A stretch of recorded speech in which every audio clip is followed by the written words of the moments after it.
Hello everyone, this is GM Var Akobian with 1000 GM, and we're doing the recap video of the round number 3 of the US Chess Championship, US Women's Championship. And here we have the results for this round. So we have Talia Cervantes drew Alice Lee, Voyager drew against Satolskih, Jan won against Suzuki, Eswaran drew against Pakidze, and Tukhajanova won against Wu, and Megan Lee drew against Irina Krush. And the highlighted game, the best win, we picked one game out of the 7 to highlight the best played game, and in my opinion is the game between Tatev Abrahamyan, the veteran of the US Chess Championships, and against Jennifer Yu, the person who, the player who won this in 2019 with a fantastic score of 10 out of 11 that time. So let's take a look at this. Eve game, e4, e5. So we have the Italian game here, c3. Tatev is an e4 player. She always plays attacking chess. She's very good when she has the initiative. And now we see this position, rook e1. Normal play by both players. You see a lot of maneuvering usually. Bishop e6. Very, very, very logical play. Bishop d5 played. I'm not sure which move I like the best. Bishop d5 is one option. I also like this, for example, because you cannot take on e5. If you take on e5, I will take. Rook takes, and I have a bishop f2 tactic. And the point is now, if you take, I have a queen f6 check, and I'm picking up the rook. So it's going to be an advantage for black. So you could actually take back with a knight, and in that case, your knight might have some good squares to go to in the future on f4. So it's a playable position. Both moves are playable here. Knight h7. Not quite sure about this move. It's a playable move here. Another option is just to play, let's say, queen d6 to get the rooks into the game. I'm not afraid of the move knight f5 because I will just go here and immediately put pressure on this piece. So knight h7, I'm not sure. This move, it looks kind of defensive. Queen e2, queen d7. Developing. Now bishop e6, it's important to not to allow the knight to get on f5, because if the knight gets on f5, it's going to be quite active here. So the idea is to prevent that. Queen h5, knight f6, queen f3. Now queen on f3 is threatening to play the move bishop takes h6. So bishop d5 will be played for that. Knight e4, knight h7. Yeah, we see a lot of back and forth movements here. And yeah, this is a little bit surprising decision playing f5. Anyway, you can just simply take. That way you have your rooks on a good squares. And here you can choose. I mean, if you take with the pawn, then the possibility of doubling the structure looks quite good. Attacking this, g6, and you can try to play this position, queen b5, putting some pressure. Eventually, you're going to be able to win this pawn. I think black is doing really well here. So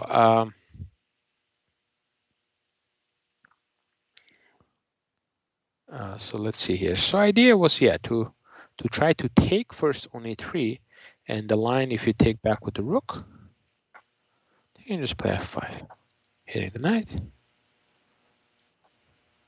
just simply f4, and attacking the pieces here. Be a nice advantage for black. So rook takes e3, bishop takes e4 plate, which is okay too. Knight f6, queen e2. Relatively equal position here. Rook a d8 is normal. Rook d3, queen b5. Some exchanges gonna be occurring, and yeah, equal position. But when the move f5 is played, that allows bishop takes a7, and now you take rook a7. Not just, this is actually a losing move. This is the blunder of the game. Jennifer had to take here. And you have to move the bishop back, because if you take here, after bishop f7, I attack the queen, and then I'll pick up the bishop, and white is going to be just in a big disadvantage there. So you have to play the move bishop e3, let's say. Takes bishop f7, takes ed, attacking the bishop. Okay, d1 actually is a problem, because you have a move knight d5, hitting the queen and attacking the bishop on c2. So it's going to be advantageous for black. Black just winning a piece there. So yeah, so that's why I think yeah, just bishop e3 takes, and just, you know, white is a little bit better here because of the two bishops. But compared to the game, after rook a7, actually things are looking really bad now. Knight c5, hitting the queen, queen c6, rook takes c5. And the problem here for Jennifer is that she cannot take here because e8 is actually hanging. Perhaps she was maybe counting on the move knight f6, but now queen e2. Queen takes c5, rook e1, and now you're just too tied up. You're just too tied up, and now rook e7 is a very serious threat. So g5 was played, trying to maybe do something. If you play the move, let's say king f7, then d4 comes in, hitting the queen, queen d6, and simply knight takes f5. Knight takes f5, rook e8. If you take queen e8, it's very, very strong. Now f5 is hanging, so this is just a winning advantage for white. If you take queen check,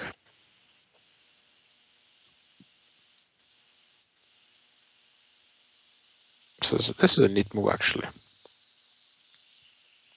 Trapping the rook. That rook on a7 is just a, as you can see, that rook on a7 is just a big, big problem here the entire time, because now check and simply pick up the bishop. So yeah, that's a really big problem here. That's why Jennifer played the move g5, but knight takes f5, knight takes f5, and now you see the king is super exposed. Check. You can't play king h8 because you're gonna run into rook e8. If you go queen g7, simply just take on f5, so that's not gonna work either. So I have to go here now, simply d4. And now you're threatening queen h7 idea, so lots of threats here. So he goes rook a8, trying to stop, but you're just not gonna be able to do a check. Or actually, you could also play check here, queen f4. And now this is a blunder actually. The winning move is actually quite straightforward. You go here, king f8, you go here. Can't go up here because you're losing a rook, have to go here. And simply we play the move bishop b3. So I think this would have just simply won the game on the spot for Tatev. But and the reason why you cannot go here, because if you go here, just bishop here, and you got bishop d3. And now queen g6 threat is very strong. And if king f7, then there are a few different ways how to continue here. For example, the move rook e5 is very strong. Not easy move to find, threatening this. Queen c1 check, just simply go here. And if you play the move bishop c4, you're just simply running into the move rook f5. So, but after the move, yeah, queen f4, bishop h7, now just simply king f8, bishop d3, and now you just bring your rook into the game, and black is totally back in the game. Jennifer missed this. She had only 55. They both have 55 seconds, so that's why you see moves are not super accurate. But yeah, just play rook e8 here. You're back in the game because now take, takes now queen c1 check. If you go up, I have a perpetual. So you go here, bishop c4. So you can, yeah, you can maybe play this position, but I mean, yeah, you can maybe do this, but again, it's just going to be difficult, you know, to win this. Still, I think black has a very decent drawing chances here. So, but instead of the move rook e8, she just played bishop f7, and she just completely overlooked. Again, players are under 1 minute, so basically they're playing on an increment. And now Tatev not going to miss the second chance that was presented. Check. Now bishop here comes in, and you cannot do much about the mating threat. I mean, your only thing you can do is actually to lose the queen. Queen f7, queen g8 is made, takes. Queen h6, actually a good move, picking up the pawn and then threatening the move rook e7. And yeah, that's not much Jennifer can do. And yeah, just unfortunate, like two inaccuracies here. Rook a7. This should have never happened. Rook on a7 is badly placed. And after rook e1, this is already a losing position. Even if you play the most accurate way, you're probably going to end up down a pawn at least in the endgame, and not a very good position. But yeah, just when opponent initiates the move bishop e3, you don't really want to allow bishop a7 because the rook is going to be out of place. But if you just take immediately, you're going to be absolutely fine here. Bishop e3 would have been fine. And after this, it's worse, but it's manageable. It's manageable, but you have to take f takes e4. It's very, very important. But that wasn't played. And after knight c5, white is simply winning here. So it was a strong play here by Tatev. And again, one more moment here towards the end, guys. I want to emphasize here, she's just winning, but she had to just play the move queen to h7 check immediately. Okay, but by playing bishop h7, king f8, this was the last chance here for Jennifer to play the move rook e8, and rook e8 will give her some chances. But that wasn't played. And played here, and now simply a winning. So good win for Tatev, great start for her. She's getting some wins in now. So let's see if she can keep up the good form, and for Jennifer to see if she can strike back. She's a player that won 10 games out of 11 in 2019 US Women's Champions. So definitely she's capable, and that was at the age of 17. She did that. So I think she can, I think she has really good potential. So let's see how she will perform. Thank you everybody for watching the recap round number 3 of the US Women's Championship. We'll be back with more recaps from this event. Make sure to subscribe to 1000 GM YouTube channel, put a like, and put your comments in, okay?